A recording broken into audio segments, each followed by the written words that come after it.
Today is Mother's Day, and we want to acknowledge all the women we're blessed to know. We rejoice over you, for your strength, your wisdom, your strong love, and your beautiful faith. Whether today is a celebration for you or a day of quiet reflection and healing, we're thinking of all of you. If you gave birth this year to your first child, our joy overflows and we celebrate with you. If you adopted a child this year or became a foster parent, we rejoice with you, and we want to honor you in your commitment to changing the lives of children. If you continue to struggle with infertility, we are hoping with you and holding your hand in prayer. If you are exhausted and feeling underappreciated for all you do for a house full of kids, we applaud you. We love you, and we appreciate you more than you can.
To our moms, we just want to say thank you, thank you, thank you. We appreciate you. And we want you to know how much you're loved and appreciated. And I hope that you're able to be here for our breakfast this morning. What a fantastic morning we had. We had over 200 people here for our breakfast this morning. And we're so thankful that you're part of this.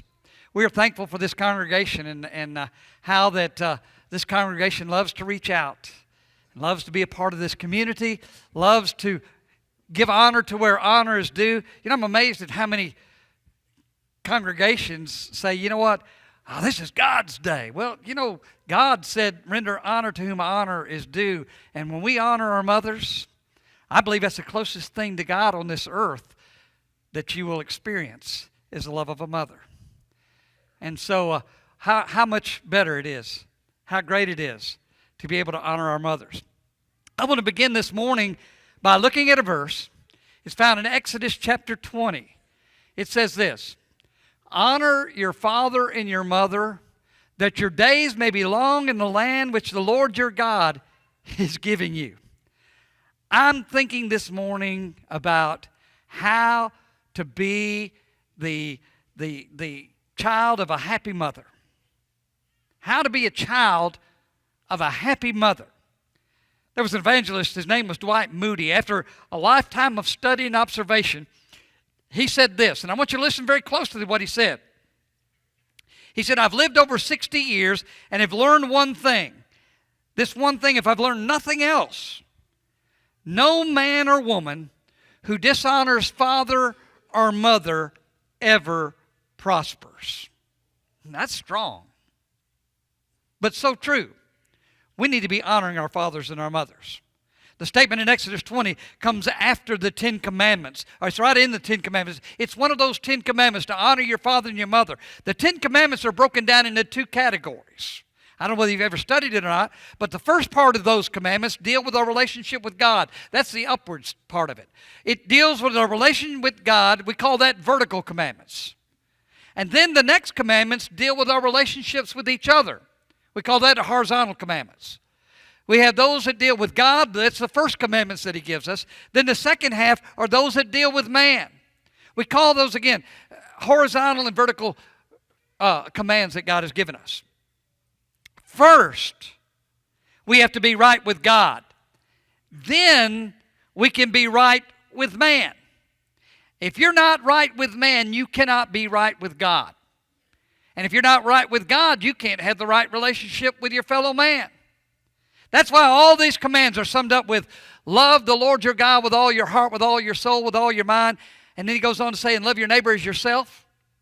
You've got to learn to love God first and then love your neighbor. You've got to love those around you. Now, why does God, when he starts that second section, the first section is our relationship with God. The second section is our relationship with man. Why is it that when he starts that second section, the very first one he mentions is honor your father and your mother? Why would he do that? Why is that there first? Why does he tell us that?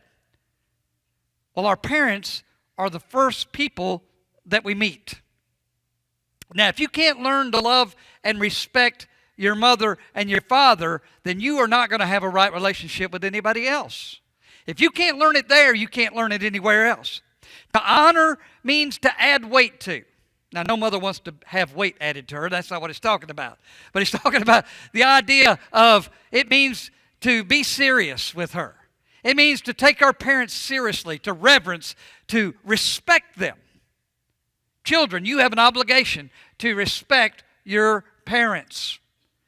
Now, I have 4 ways this morning that I want you to learn how to be the child of a happy mother. Because we want our mothers to be happy. They say if mom's not happy, nobody's happy. Well, you can make mom happy. And there's some things you can do this morning, and I want to share them with you so that you can have a happy mama.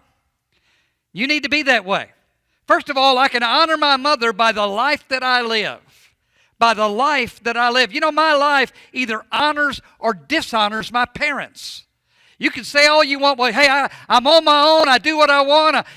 I can do what I want to do because I'm my own man, that kind of thing. That's foolishness. You either honor or dishonor your parents. That's true when they're children. When you obey your parents, I'm going to live a life of obedience. First of all, to my parents. Colossians 3:20 says this. Children, obey your parents in all things. How many things? Kids, look at that. You read that? What does it say? In how many things? All, not in just the ones you agree in. Not in just the ones you think that, I'll do that because, every now and again thing. It says, children, obey your parents in all things, for this is well-pleasing unto the Lord. You want to make God happy? Make mama happy. Isn't that what it says there? Do you want to please the Lord? Well, you cannot please the Lord by displeasing your parents. There's a blessing in obedience. But listen, there's a great danger in disobedience. I really am amazed when you study the Bible. You can go through the Bible and read, and if you study the Bible, it's amazing how much when you study that, the matter of obeying parents and how God looks upon the sin of disobedience to parents. Sometimes I think our kids don't even know these verses in the Bible. So if you're a kid here this morning, we don't have Kid Street Live this morning. We wanted you to be in here for this lesson. I hope you're taking notes. Because Romans 1, 28 through 30, this is the New Testament. So you can't say, well, you read there in Deuteronomy. That's the Old Testament. That don't apply to me today. Let me give you some Roman stuff. He gets pretty rough in Romans about the way you treat your mom and your daddy. Let me show you. And even as they did not like to retain God in their knowledge, he's talking about a group of people there that don't love God. God gave them over to debased minds. God says, I just abandoned these people. That's how bad they are. Can you imagine somebody being so bad that God says, I can't do nothing with them? Of course, I've heard mama say, I can't do nothing with that boy. But he says, to do things which are not fitting. Well, what are those things that are not fitting? Being filled with all unrighteousness, sexual immorality, wickedness, covetousness, maliciousness, full of envy, murder, strife, deceitful, evil-mindedness. These are some pretty rough people that he's listing here. Can you imagine being one of those, sexually immoral, wicked, covet, malicious, full of envy, murderers, strife, deceit, evildoers? Listen, they are whisperers, backbiters. Ooh, this is rough.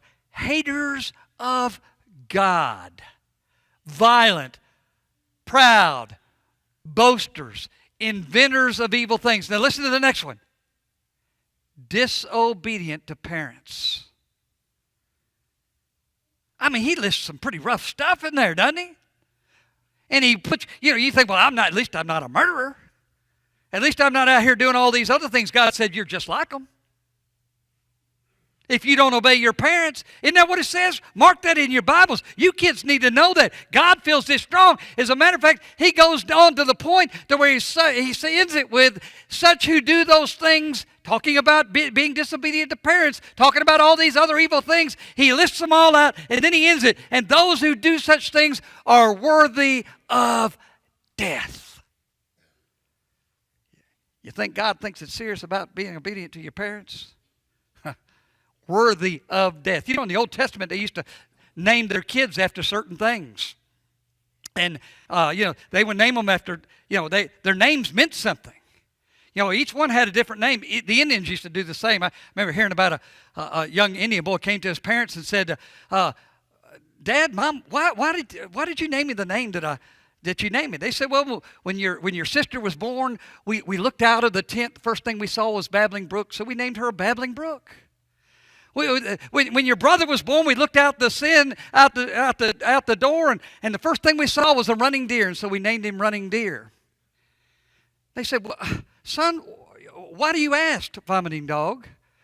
But anyway, your names mean something, and and what if you were named after the way you obeyed your parents? You know what some of your names would be? Wad, W-O-D. Worthy of death. Because that's what he says there. How does God feel about our disobedience and disrespectful to parents? Obedience pleases the Lord. Disobedience to parents is a horrible, heinous sin. Now I'm going to show you again that God wants how he describes, he gets into the section of scriptures. You have your Bible, look over in 2 Timothy chapter 3. He talks about things that show that the world is getting worse and worse. And he's talking about the end of times, and he describes society falling apart, that's unraveling. And he describes a society that is going downhill, much like our society today. And says that disobedience to parents is one of the marks of the last days of a horrible generation. Let's look at it. But knowing this, that in the last days perilous times will come. For men will be lovers of themselves, lovers of money, boasters, proud, blasphemers.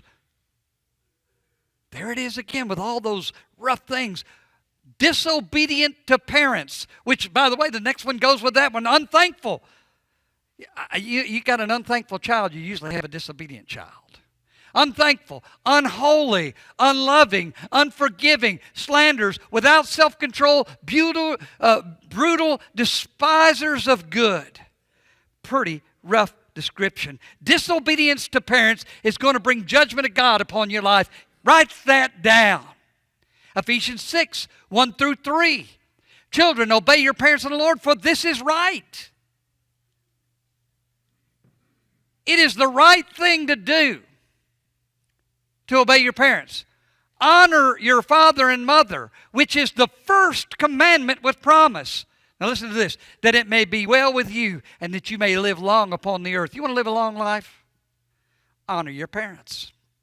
Love your parents. Obey your parents. God says your treatment of your parents is going to affect your life. You've heard it.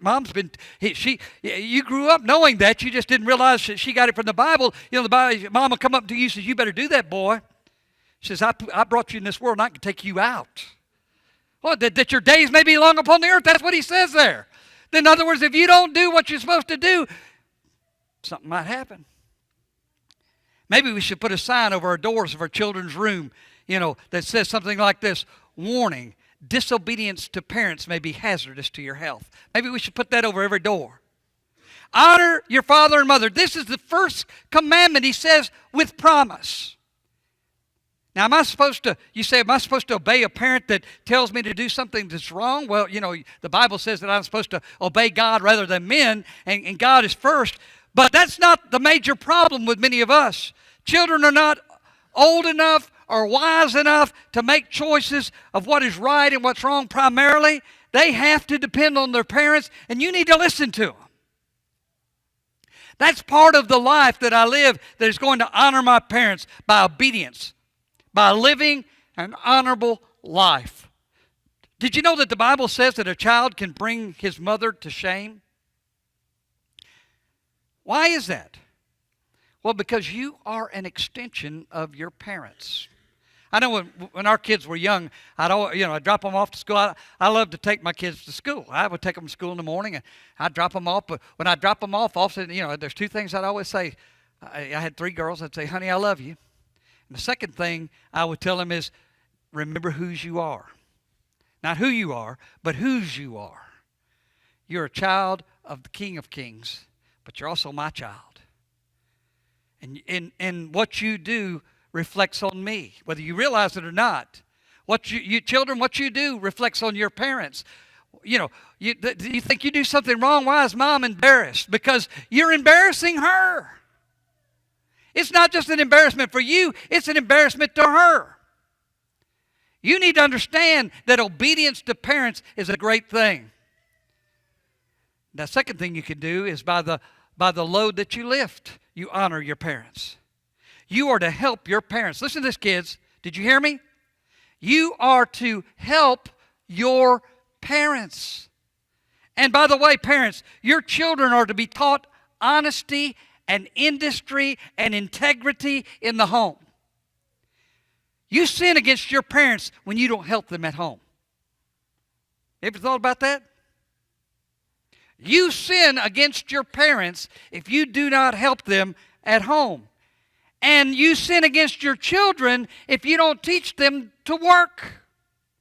If your mother has to nag and beg and threaten you to get the dishes done, to get you to clean up your room, to help you in the yard, you are wrong. Did you get that? Well, I'm so glad you kids are in here this morning.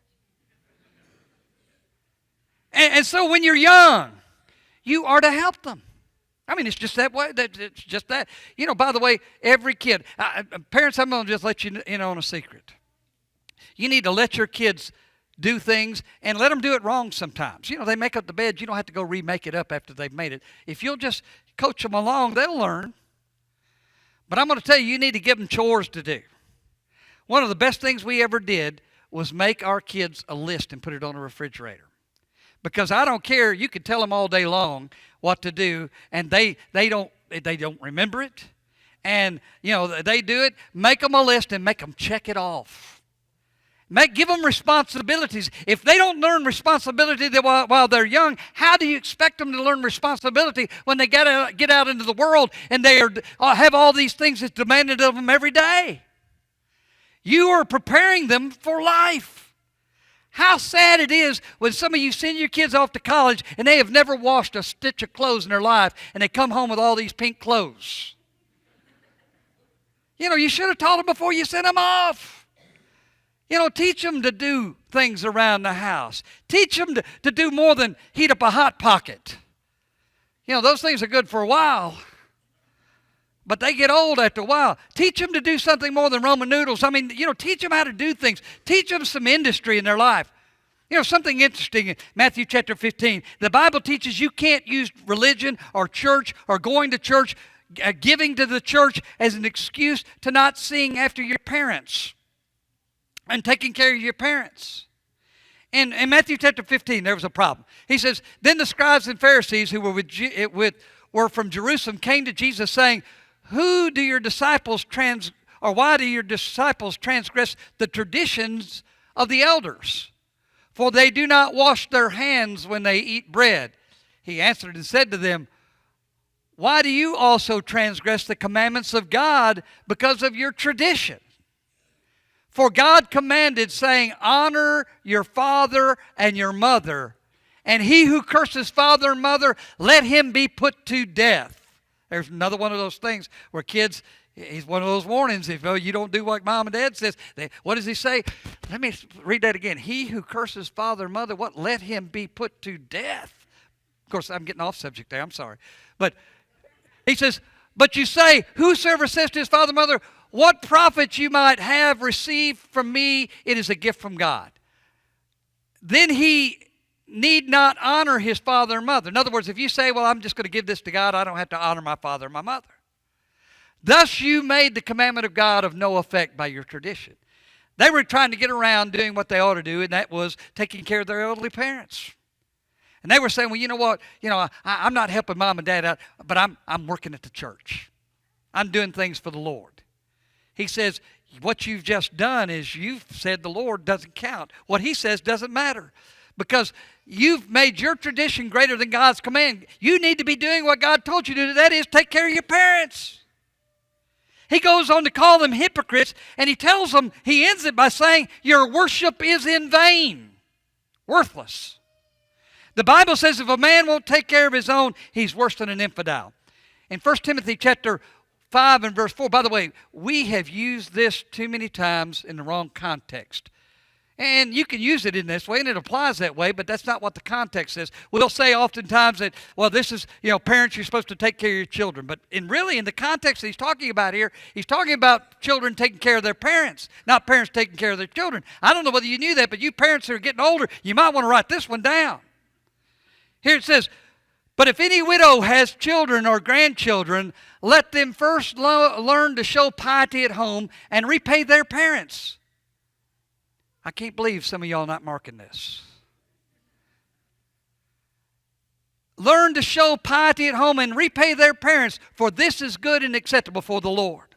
Then in 1 Timothy chapter 5, verse 8, but if anyone does not provide for his own, and especially those of his own household, he is denied the faith and is worse than an infidel.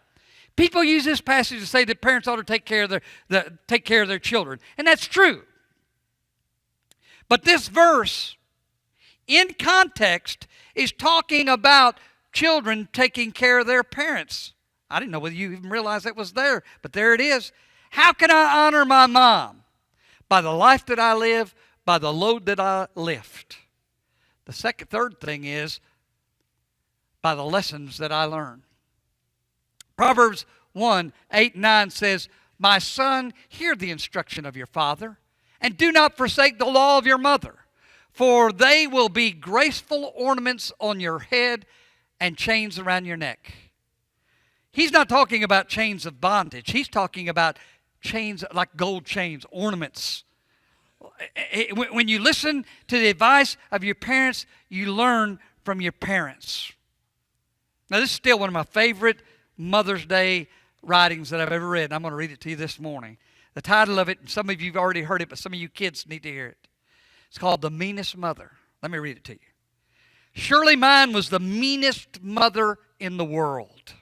While other kids ate candy for breakfast, I had to have cereal, eggs, and toast. While others were enjoying Coca-Cola and candy for lunch, I had to have a sandwich and fruit. I was not alone in my suffering. My sister and two brothers had the same cruel mother that I had. She insisted on knowing where we were all the time. She had to know who our friends were, what we were doing, and if she said to be home in an hour, that meant an hour or less and not more. When we were young and disobeyed this tyrannical mother of ours, she would strike us with a switch.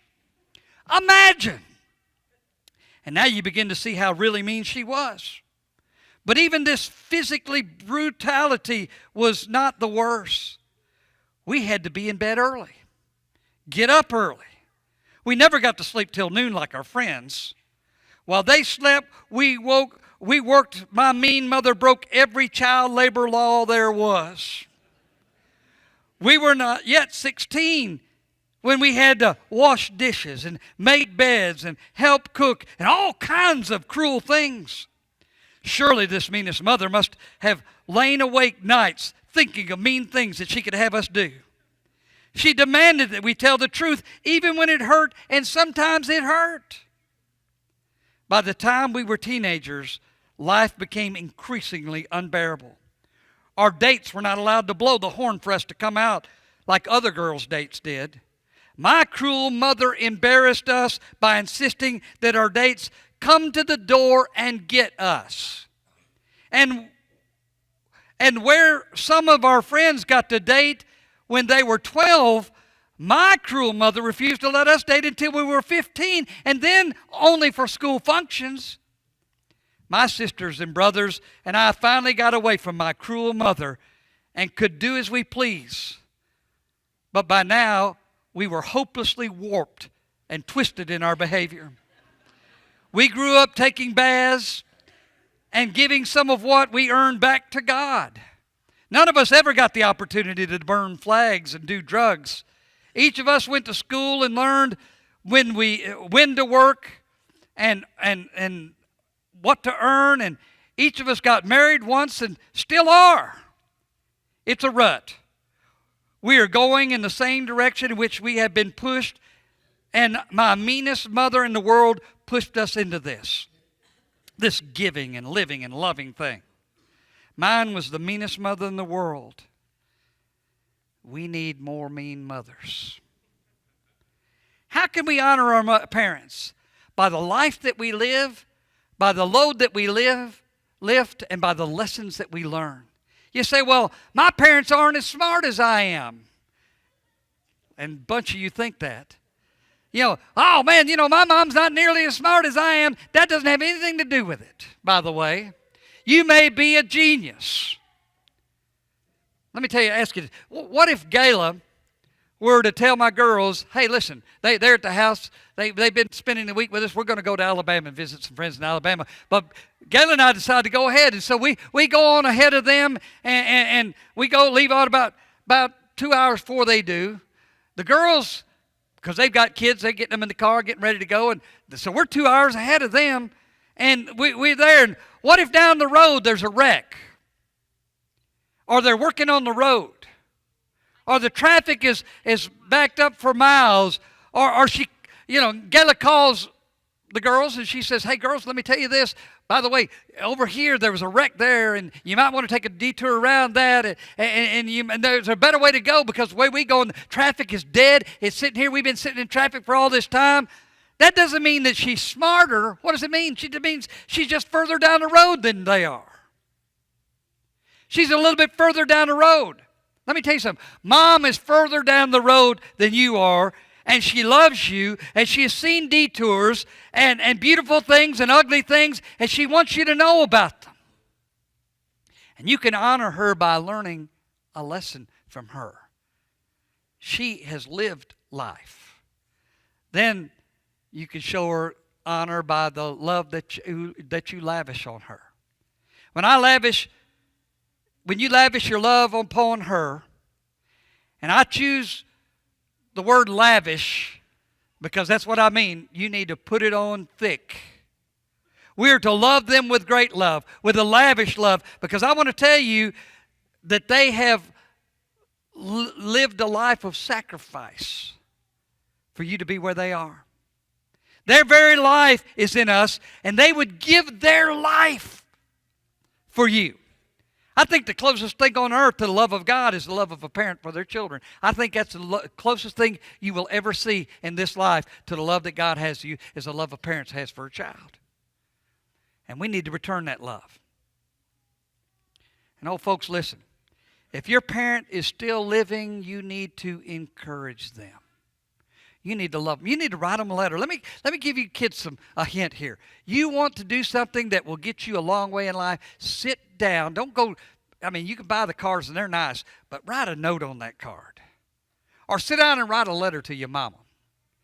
Guys, I'm going to tell you something that will go, so you know what she'll do with that letter? She will read that letter.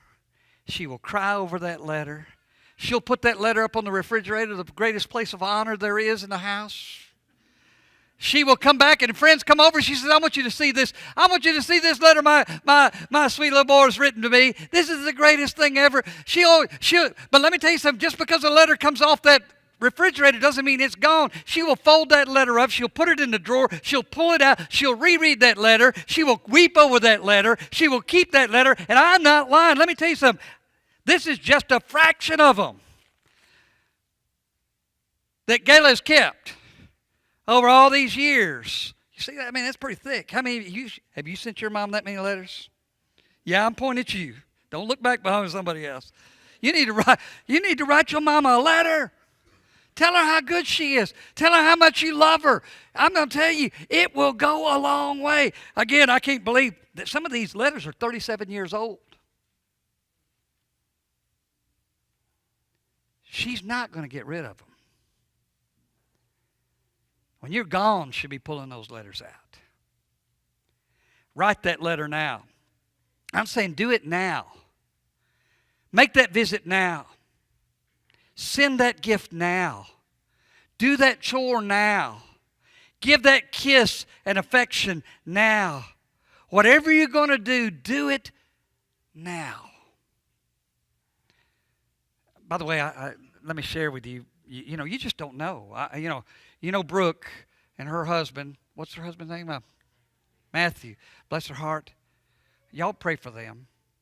They went and he found out he's got cancer, and they thought they were going to be able to control this past week, though he's feeling a little dizzy. They thought he had an ear infection, and he does, but he was doing dizzy. They did a scan on him, and they've discovered he's got lesions on his brain now. 35 years old. Why am I telling you that? Because, number one, you need to be praying for them, but number two, you need to know that mom and dad may not be here forever. They just might not. I mean, that's just part of life, is death. But how bad it would be to live your life in regret that you never told mom how much you loved her when you had the chance to tell her that you could. And then something happened you couldn't. Give her that kiss and affection now. Whatever you're going to do, do it. And do it now. Shakespeare said, how sharper than a serpent's tooth is to have thankless children. Lavish love on your mother. Dead noses smell no roses. You need to give it to them now. Lavish your love on them. You respect your parents with such respect. Oh, you say, well, my parents are not perfect. Of course they're not perfect. Let me ask you this. Do you know anybody is? And by the way, only perfect children can ask for perfect parents. How perfect are you? Leviticus 19 and verse 3 says, every one of you shall revere his mother and his father and keep my Sabbath. I am the Lord your God. In Leviticus chapter 20 verse 9, for everyone who curses his father and mother shall surely put to death. He has cursed his father and his mother. His blood shall be upon him. God thinks it important that you honor your parents. If some of you teenagers were to shoot off your mouth back in the Old Testament times like you shoot off your mouth now, you'd be dead by this time tomorrow. You wouldn't see the sun come up. That's the way God feels about it. Proverbs chapter 30 and verse 17. By the way, let me tell you a story about Michelle. This is one of the things I don't know how many. I was working here at the time, actually. This is back, 17 plus years ago. Michelle was, my girls were teenagers back then. I never forget, it was Christmas Eve. We always went to visit our parents on Christmas Eve, and then we'd visit Gayla's parents on Christmas Day. We went to my parents' house to visit my parents, and we were there, and my little brother lives there. He's a police officer in Brownsville, Tennessee. Got there, my little brother, of course, you should never listen to your little brother. They're always, But anyway, I got there and he says, oh, man, I got this new motorcycle. You need to try out this motorcycle. I said, man, I ain't got no business on this motorcycle. He said, oh, no, you've never been on one like this. Famous last words. But anyway, I get on this motorcycle, drive off. But my last words were Michelle before I got on this motorcycle. Michelle had shot off her mouth at me. And she had, she like a teenager, she thought she was going to say something smart aleck, and all this. And it's Christmas Eve and all this. And, I put her in her place and all that. But anyway, I took off on this motorcycle. I left the driveway singing, "Born to be Wild." And I was, on this motorcycle, went down the road a little ways, hit some gravel, wrecked that motorcycle. To this day, you see that finger there? It doesn't bend. I broke that finger, broke my thumb, cracked my sternum, hurt my leg. But I really thought I was going to die. When I cracked my sternum, I thought I had punctured a lung. I thought I was going to suffocate. And I thought I was going to die. The only thought that I had in my mind when that happened was, if I die, Michelle will regret what she said the rest of her life. That was the only thing I thought. I wasn't so concerned about dying. I was concerned that Michelle would regret what she had said to her dad, because that was the last thing she had said to me. How many of you kids, if your parents were gone today, would you regret the last thing that you said to them? Don't do that. Love them now while you can. Proverbs 30, verse 17, the eyes that mocks his father and scorns obedience to the mother. This is pretty rough. The ravens of the valley will pluck it out. What's he plucking out? Your eyes. And the young eagles will eat it. So I'm just telling you, even if, for your own sake, you probably ought to do good for your mom and dad. Those 4 things, how to be the child of a happy mother. By the life that you live, by the load that you lift, by the lessons that you learn, and by the love that you lavish. That's how you be a child of a happy mother. Now, question is, based on you, how happy should your mama be? Based on the way you've treated her, the way you do, the way you love her, the way you help her, the way you respect her, the way you do all these different things. How happy should your mama be today? I want to say Happy Mother's Day. We love our mamas. Don't ever take them for granted. If we could help you this morning, maybe there's some of you young people, maybe you need to make it right. You need to go, when you go home today, number one, you need to take care of mom. Of course, today's a horrible day to take her out to lunch. I'll just tell you that. But when you with her, you need to tell her, Mom, man, I hadn't been the son that I need to be. I've not been the daughter that I need to be. But from this day forward, I want to be a child that brings you honor. Because I'm going to tell you, if you ask a mom what the greatest thing they want, it's not something new. It's not a bouquet of flowers that's going to be gone. They want your love, period. Those things are just things you do that kind of show that. They want to know that you love them.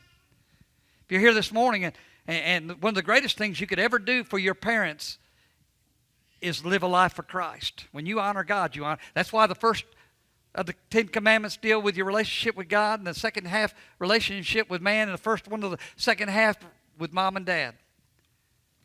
Get right with God, and then you can be the right kind of child. And if we can help you this morning, I want to encourage you as we stand and we offer the invitation.